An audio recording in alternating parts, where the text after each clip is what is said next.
Stephen is shot by Harrow at the tomb, and he later wakes up as Mark in an asylum with Harrow as his consultant. He asks Dr. Harrow if he knows Stephen, and Dr. Harrow tells him he knows Stephen. He tries to talk to Mark, but he escapes, attacking the security officers. He then runs into a room to hide and finds Stephen inside. The both of them then decide to escape together when they run into a hippo that tells them hi. Welcome back to Lion Recaps. Today I'll explain episode 5 of the series Moon Knight, released in 2022. The episode begins in a dark cave where a little boy's voice can be heard screaming for help. The scene cuts to a woman yelling, "This is all your fault," and then back to Tawaret screaming at the top of her lungs at Mark and Stephen, who are also screaming back in terror. We then see only Mark screaming when he's told to calm down by Dr. Harrow, who tells him that his mind is moving between sense and nonsense. He tries to explain to Mark that everything he sees is an alternate reality that he has created. But Mark interrupts, saying he's not really a doctor. Dr. Harrow then asks Mark if that's why he keeps seeing imaginary fights in the hospital. It's then revealed that Mark is seated before Dr. Harrow in what appears to be an asylum. Harrow reminds Mark of the story he was telling before he got upset. He mentions that Mark was talking about a little boy and then urges to know more about the little boy. Mark laughs sarcastically and picks up a glass, asking to leave. Harrow quickly alerts the security, and Mark is immediately detained. He yells to be set free, and when Harrow asks to be gentle with him, one of the security agents takes out a syringe and injects Mark. He screams in pain, and the scene quickly cuts back to Mark and Stephen screaming in terror at the sight of Tawaret, the talking hippo. He asks Stephen if Mark is always so intense, and Stephen affirms that. She then asks if they're twins, and Stephen vaguely agrees. Tawaret then informs Mark that he's dead, to his utmost surprise. Stephen affirms that they're actually dead. Tawaret then takes out an old card and welcomes them to the Egyptian underworld. Stephen then realizes that Tawaret is the god of women and children, and she's come to guide them to the world of the afterlife. Mark then asks how the asylum is the underworld, and Tawaret explains that the underworld's true nature is impossible to understand, so he pictures the realm as something easily recognizable. She then tells him that it's her first time seeing one in a psych ward. Stephen asks why they imagined it to be a psych ward, and Mark tells him it's because they're insane. He complains about how absurd the situation is, claiming they've gone crazy and that's why he sees things. He tells Stephen and Tawaret that he's going to open the door to his left and see psych patients, but is shocked to find himself standing on the top deck of a ship sailing through the underworld. He then realizes that he's not crazy, but dead. Tawaret then explains that if his heart is balanced in life, he'll spend eternity in the paradise known as the Field of Reeds. She then pulls out from their chests 2 heart-shaped marble, which is supposed to be their hearts. She places them on the scale of justice, and as well places the feather of truth. Mark is confused, so Stephen tells him that the ancient Egyptians believed in weighing the heart on the scale, so should the scales balance equally, that soul will be allowed to enter the Field of Reeds. But if not balanced, then that soul will be thrown overboard and dragged down into the underworld by the dead. Mark walks to the edge with Stephen and whispers to him that everything could be a scam.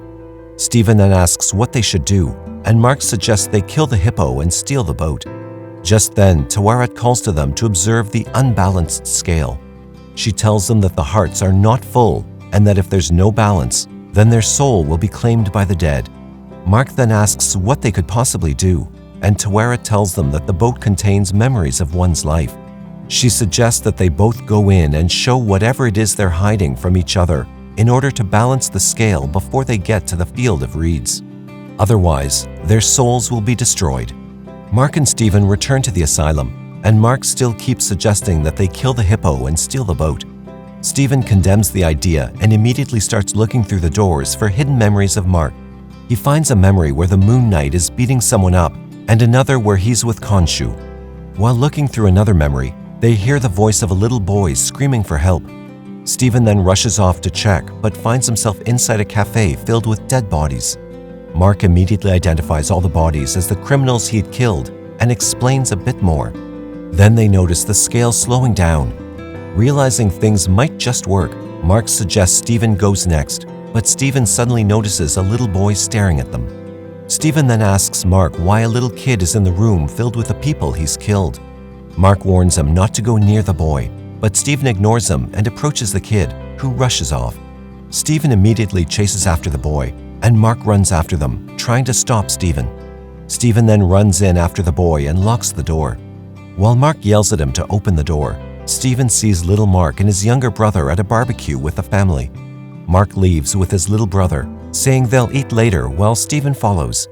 He follows little Mark and his brother to a cave where the water level soon starts to rise due to the heavy rain. Stephen yells for the boys to come out, warning them about the water level.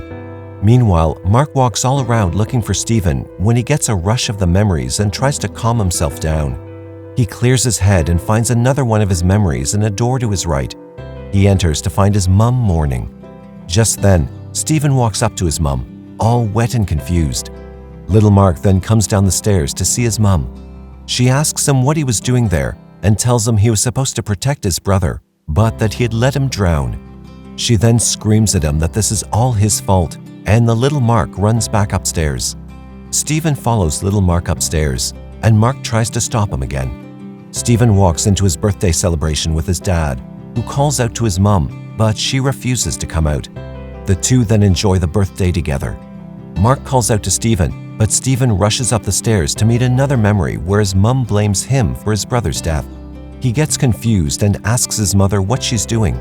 Meanwhile, little Mark runs into the room, and Stephen tries getting in, but Mark grabs him and pulls him into a different memory.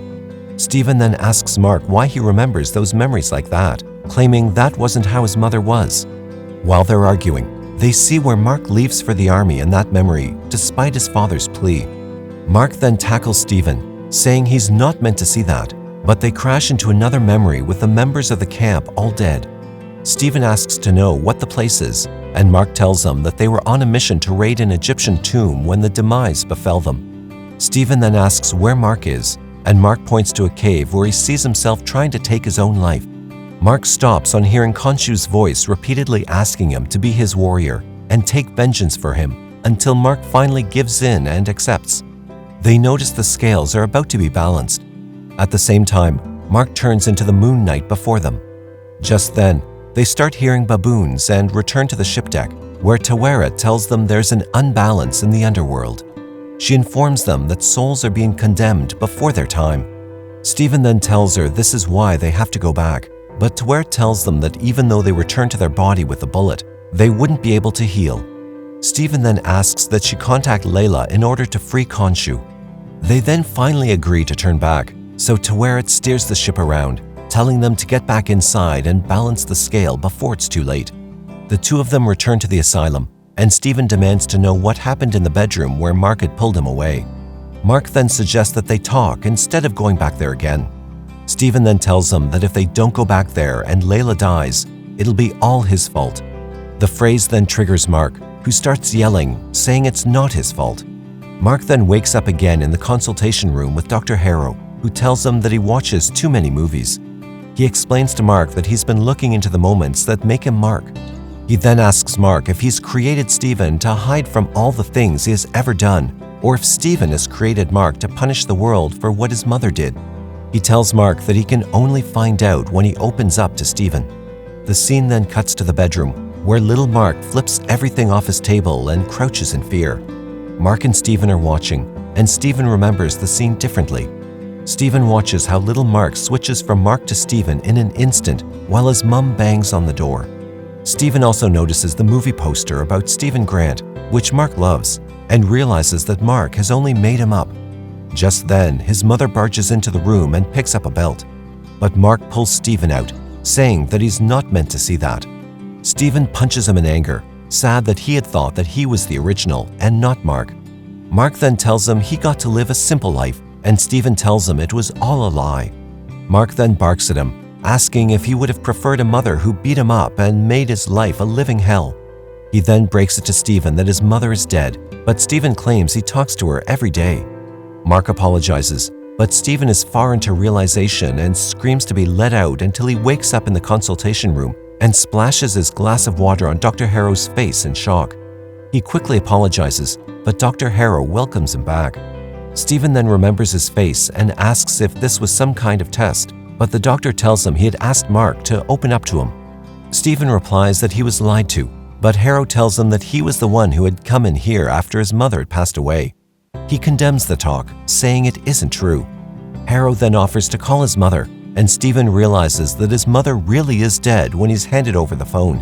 Stephen then appears in a memory where he watches Mark mourning his mother's death.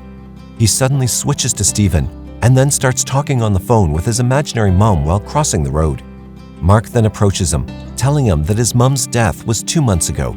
Stephen then tries to console Mark, telling him he wasn't to blame for anything. Just then, they feel a rumble, realizing that the ship has stopped. They rush to meet to wear it, but she tells them that the scales never balanced and their journey has come to an end. The dead immediately start attacking the ship, trying to get Mark. Mark tries to fight them off, but finds himself in a tight spot, so Stephen steps in and steers the ship to the side to save Mark. They grab Mark once again. Then Stephen realizes that if he's Mark, he can equally fight, so he grabs a bat and frees Mark again. Unfortunately, Mark is grabbed from behind and almost thrown overboard, but Stephen quickly dives in and takes the fall instead. Mark calls out to Stephen, asking him to run. Stephen stands up and starts running, but the sand slows him down until he falls and slowly turns to stone. At the same time, the scale balances, and Mark finds himself in the field of reeds. That was all from the video. I hope you like it. Subscribe for more content like this and hit the like button to help us out. Also, leave a comment if you want us to recap your favorite movie. Until next time, take care.